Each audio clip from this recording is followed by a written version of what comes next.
आज की श्रृंखला का दूसरा विषय शुरू करता हूँ। विषय है राजा धर्मगुरु से डरते क्यों हैं।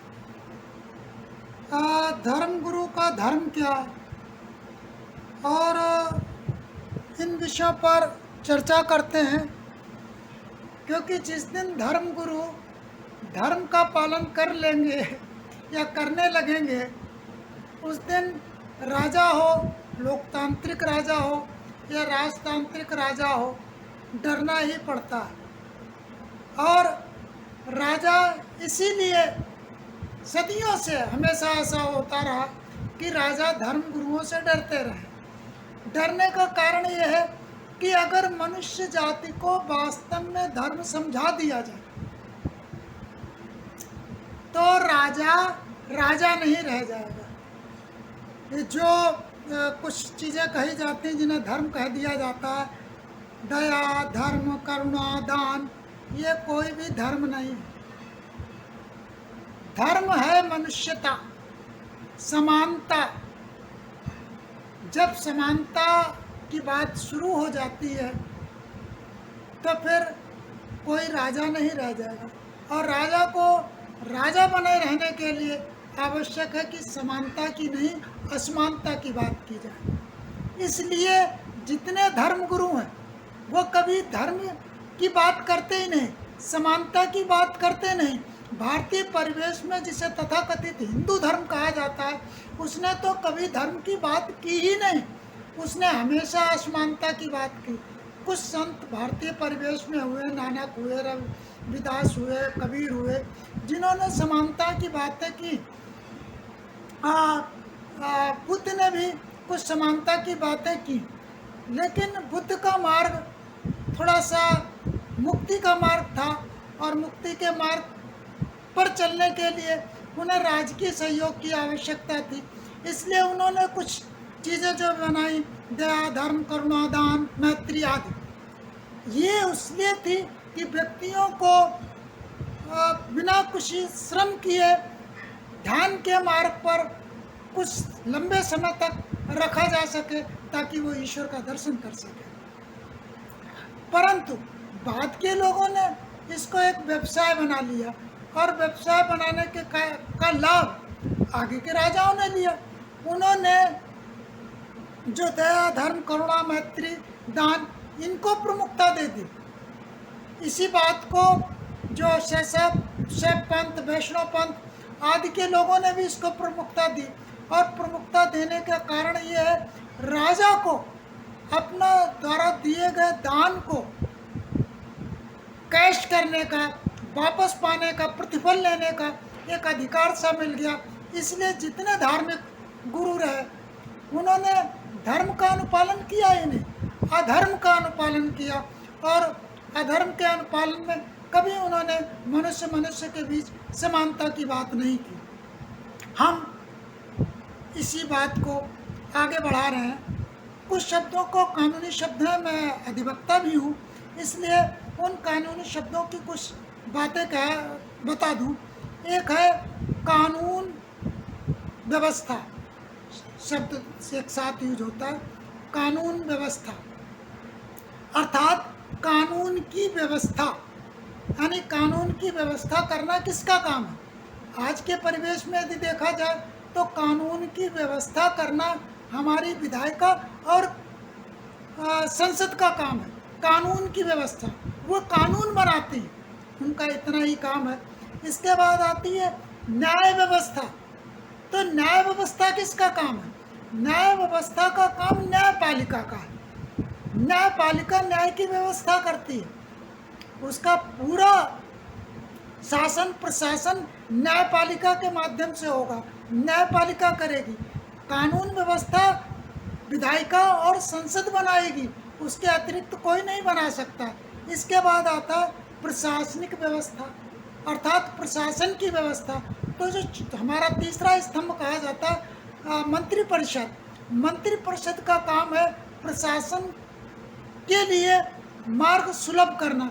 लेकिन होता क्या है, होता यह है कानून व्यवस्था बनाने वाली संसद में जो हमारा अध्यक्ष होता है वो मंत्री परिषद के कहे पर काम करता है या प्रधानमंत्री के कहे पर काम करता है। ये कानून व्यवस्था को उच्च कोर्ट का कानून नहीं बनाने देती।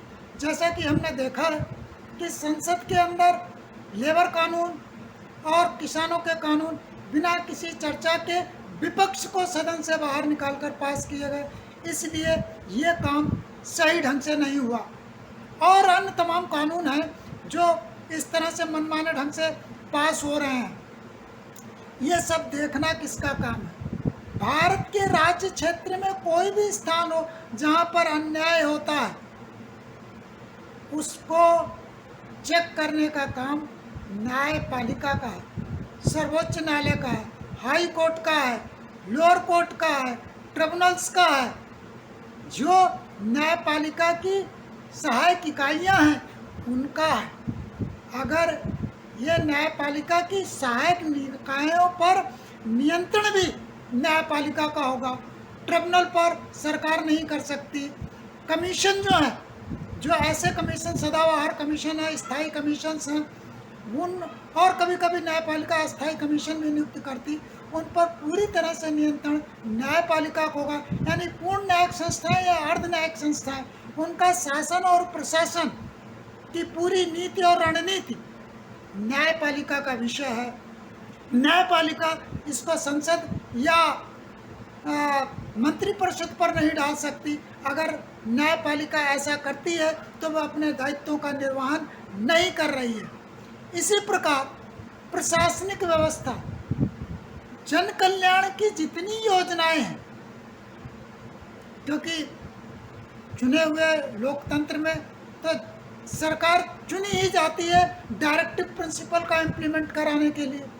यदि डायरेक्टिव प्रिंसिपल का इम्प्लीमेंट नहीं हो रहा तो चुनी हुई सरकार अपना काम नहीं कर रही, और चुनी हुई सरकार अगर काम नहीं कर रही तो इसको भी चेक करना न्यायपालिका का काम है कि क्या सरकार का अपना कार्य न करने के कारण कोई अन्याय हो रहा है। निश्चय ही हम जिस व्यक्ति को उसका श्रम का मूल्य दे रहे हैं लेकिन वो श्रम नहीं कर रहा, तो कहीं ना कहीं तो वो अपने कर्तव्यों के निर्वहन में कोताही कर रहा है। और कर्तव्यों के निर्वहन में कोताही करेगा तो किसी का कर्तव्य किसी का अधिकार है, और किसी का अधिकार अगर खंडित होता है, टूटता है, वंचित होता है, तो ये देखना न्यायपालिका का काम है। इसलिए बार बार अल्प बुद्धि के न्यायाधीशों द्वारा या शासन द्वारा या प्रशासन द्वारा ये कह दिया जाता है कि डायरेक्टिव प्रिंसिपल को कोर्ट द्वारा अनुपालित नहीं कराया जा सकता। कोर्ट द्वारा अनुपालित नहीं कराया जा सकता तो क्या उसके द्वारा किए जाने वाले अथवा न किए जाने के वाले कार्य के कारण फंडामेंटल राइट्स प्रभावित होते हैं? यदि फंडामेंटल राइट प्रभावित होते हैं तो न्यायपालिका को हस्तक्षेप करने का अधिकार है। इसी तरह से प्रशासन पर प्रभावी नियंत्रण रखना चुनी हुई सरकार का काम है, मंत्रिपरिषद का काम है। अगर मंत्रिपरिषद उसको अपने लाभ के लिए, अपने लाभ प्राप्ति के लिए उसका उपयोग करती है, धन अर्जित करने के लिए करती है, भ्रष्टाचार के लिए करती, अपनी प्रतिष्ठा और अपनी दबंगई के लिए करती है, तो इसको भी चेक करना न्यायपालिका का काम है। संसद का काम है कि अगर कोई इस तरह की व्यवस्था नहीं है तो वो कानून बनाए। हालांकि 142 आर्टिकल 142 में सुप्रीम कोर्ट को बहुत सी ऐसी पावर्स मिल जाती हैं। जब संसद अपना काम ना करे, विधायिका अपना काम ना करे, तो ये ड्यूटी हमारे न्यायपालिका के ऊपर आ जाती है। हम इन श्रृंखलाओं को क्रमबद्ध रूप से बढ़ाते रहेंगे, एक एक विषय पर चर्चा करते रहेंगे। धर्मगुरुओं का यही काम है, शासन प्रशासन न्यायपालिका सबको दिशा दिखाना, बोलना। हमारे आजकल के तो जितने भी संत और पुरोहित पंडित हैं वो इन विषयों पर चर्चा ही नहीं करते क्योंकि उनका ज्ञान ही नहीं है इस विषय पर। यही काम है धर्मगुरुओं का। इसी के साथ वाणी को विराम देते हैं। फिर नए विषय के साथ मिलेंगे।